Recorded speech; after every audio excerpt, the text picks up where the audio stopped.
भारत में कृषि सबसे महत्वपूर्ण है। इसके विकास के लिए तृतीय पंचवर्षीय योजना के मध्यकालीन मूल्यांकन में वैज्ञानिक कृषि को बढ़ावा देने की बात की करी जाने लगी और 1966-67 से कृषि उत्पादन में वृद्धि के लिए विशेष प्रयास किए जाने लगे, जिसमें सीमित साधनों का बेहतर उपयोग, उत्पादन में वैज्ञानिक विधियों का इस्तेमाल, उन्नत बीजों और अधिक उत्पादन देने वाली फसलों का उपयोग, सिंचाई क्षेत्र का विस्तार, उर्वरकों और दवाइयों का उपयोग कर कृषि में यंत्र के उपयोग का विस्तार के जरिए हरित क्रांति को की नीति को अपनाया गया, या हम इसे हरित क्रांति की व्यूह रचना कह सकते हैं। भारत में हरित क्रांति के प्रयासों को हम देखें तो काफ़ी सफलता मिली।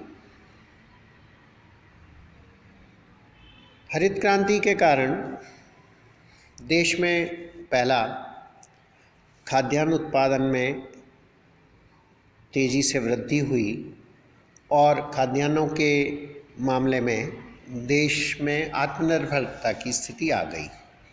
1965-66 में जहां खाद्यान्नों का उत्पादन 7 करोड़ टन लगभग था, वो आज 26 करोड़ टन पहुंच गया है और देश अब खाद्यान्नों के मामलों में आत्मनिर्भर है। औद्योगिक कच्चे माल के उत्पादन में इन वर्षों में काफ़ी वृद्धि हुई है। तिलहन का उत्पादन 5 गुना से अधिक बढ़ा है, कपास के उत्पादन में 7 गुना से अधिक वृद्धि हुई है। नेक्स्ट है कि सिंचाई सुविधाओं में वृद्धि हुई है, जहां 1965-66 में लगभग 3 करोड़ हेक्टेयर भूमि सिंचित क्षेत्र थी, उसमें वृद्धि हो गई है और लगभग 11 करोड़ हेक्टेयर से अधिक भूमि पर अब सिंचाई सुविधा उपलब्ध है। पौध संरक्षण और कीटाणुनाशक दवाइयों के प्रयोग में वृद्धि हुई है। इसके अलावा उन्नत बीज और अधिक उत्पादन वाली फसलों का बोया गया क्षेत्र में विस्तार हुआ है। रासायनिक खादों के या रासायनिक उर्वरक के उपयोग में वृद्धि हुई है। प्रति हेक्टेयर उत्पादन में फसलों में काफ़ी वृद्धि हुई है। कृषि क्षेत्र में यंत्रों का प्रयोग बहुत बढ़ा है।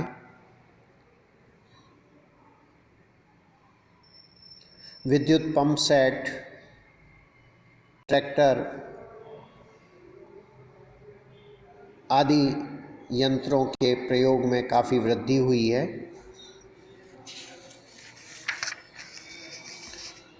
भूमि सुधार और चकबंदी के कारण भी भूजोतों के आकार में आवश्यकता अनुसार परिवर्तन हुआ है। कृषि उत्पादों के निर्यात में काफ़ी वृद्धि हुई है। व्यापारिक फसलों के उत्पादन में वृद्धि हुई है। हरित क्रांति के बाद श्वेत क्रांति का आधार हम हरित क्रांति को मान सकते हैं। ये सब प्रयास हरित क्रांति की सफलता के हैं और इस कारण भारत में कृषि वस्तुओं के उत्पादन, जिसमें खाद्यान्न और व्यापारिक फसलें दोनों हैं, काफ़ी मात्रा में उत्पादन में वृद्धि हुई है और कृषि की दशा में सुधार हुआ। किंतु कुछ कमियां भी हैं जिनको हम कह सकते हैं कि हरित क्रांति के अंतर्गत सिंचित क्षेत्र या जहां पानी उपलब्ध था उन्हीं क्षेत्रों में विकास ज़्यादा हुआ। कुछ फसलों गेहूं, चावल, मक्का आदि पर ही ध्यान ज़्यादा दिया गया। हरित क्रांति के कारण क्षेत्रीय विषमता में वृद्धि हुई है। किसानों में धनी किसान और निर्धन किसान के बीच में असमानता में वृद्धि हो गई है।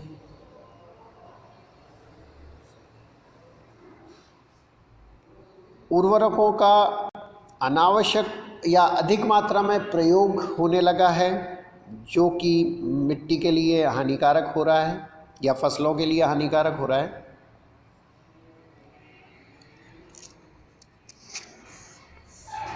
कृषि अनुदान और